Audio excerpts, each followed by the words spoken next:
بسم اللہ والصلاۃ والسلام علی رسول اللہ صلی اللہ علیہ وسلم وبعد۔ آج ہمارا موضوع ہے عشر کتنی مقدار اللہ کے نبی علیہ السلام نے عشر کے لیے مقرر فرمائی، اور عشر کب ہوگا اور نصف عشر کب ہوگا، اور ایسے ہی کس کس جنس کے اوپر نبی کریم صلی اللہ علیہ وسلم نے اس کو لاگو فرمایا ہے۔ تو اس سلسلے میں سب سے پہلے سورہ بقرہ کی 267 نمبر آیت ہے: اعوذ باللہ من الشیطان الرجیم من حمزہ ونفخہ ونفثہ یا ایھا الذین آمنوا انفقوا من طیبات ما کسبتم ومما اخرجنا لکم من الارض۔ اہل ایمان، پاکیزہ مال سے خرچ کیجیے جو تم کماتے ہو، اور ایسے ہی جو کچھ ہم نے تمہارے لیے زمین سے نکالا ہے۔ زمین سے جو اجناس نکلتی ہیں، گندم ہے، جو ہے، چاول ہے، ایسے ہی انگور ہے، زیتون ہے، دیگر اجناس ہے، مکی ہے، تو ان سب چیزوں میں عشر یا نصف عشر ہے۔ اور صحیح بخاری کی 1405 نمبر حدیث ہے جس میں رسول اللہ صلی اللہ علیہ وسلم نے زرعی پیداوار کا جو نصاب زکوٰۃ ہے وہ مقرر فرمایا اور اس کا تعین فرمایا۔ حدیث کے الفاظ کیا ہیں؟ لیس فیما دون خمسۃ اوسق صدقہ۔ یہ فصلوں کے اندر، اجناس کے اندر 5 وسق سے کم میں زکوٰۃ نہیں ہے۔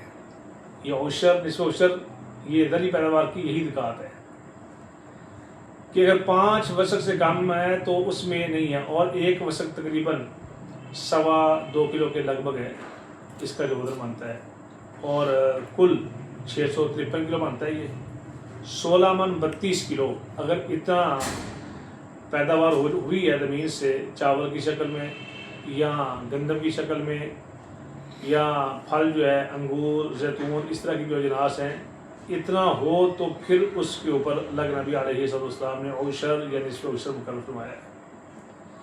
یہ عشر، اس کا مراد اس سے مطلب 10واں حصہ، اور نصف عشر 10ویں حصے کا آدھا حصہ، یعنی یوں کہہ لیں 20واں حصہ۔ تو صحیح بخاری کی 1483 نمبر حدیث ہے: فیما سقط السماء والعیون او کناثری۔ جس زمینوں کو آسمان پانی پلاتا ہے یا چشموں کا پانی لگتا ہے، یا وہ ویسے ہی زمین برانی ہے، اس کے اندر نمی ہے، اس کو پانی کی ضرورت نہیں پڑتی، جتنا دریاؤں کے آس پاس جو جگہ ہوتی ہیں اس میں پانی کی بہتات کی وجہ سے دریاؤں کے اندر پانی وافر ہوتا ہے، اس وجہ سے آس پاس جو زرعی رقبہ ہوتا ہے اس کو پانی کی ضرورت نہیں پڑتی۔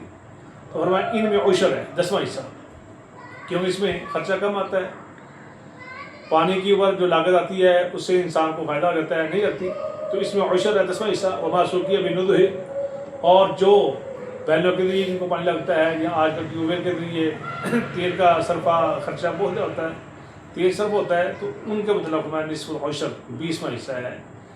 یعنی برانی زمین ہے یا ویسے ہی نمی والی ہے تو اس میں 100 من میں سے 10 من، اور اگر اس کے اوپر پانی کا خرچہ آتا ہے ٹیوب ویل کی طرح، تیل ڈیزل لگتا ہے، تو اس میں 100 من میں سے 5 من آپ نے اللہ کے راستے میں نکالنا ہے۔ اور اس میں زکوٰۃ سے تھوڑا مختلف ہے۔ زکوٰۃ میں تو شرط ہے نا 1 سال گزر جائے، وحال علیہ الحول۔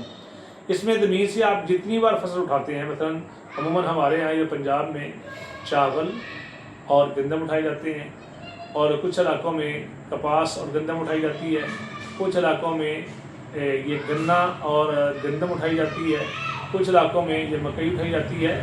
تو جتنی بار فصل اٹھائیں گے اتنی بار ہی عشر یا نصف عشر آپ کو ادا کرنا ہوگا، کیونکہ اللہ رب العالمین کے ارشاد گرامی ہے، سورۃ الانعام کی 141 نمبر آیت ہے: وَآتُوا حَقَّهُ يَوْمَ حَصَادِهِ۔ جس دن آپ کٹائی کریں اسی دن آپ نے اس کا حق ادا کرنا ہے۔ سال میں کٹائی آپ 1 بار کرتے ہیں، 2 بار کرتے ہیں، جتنی بار کرتے ہیں اتنی بار ہی عشر اور نصف عشر ادا کرنا ہوگا۔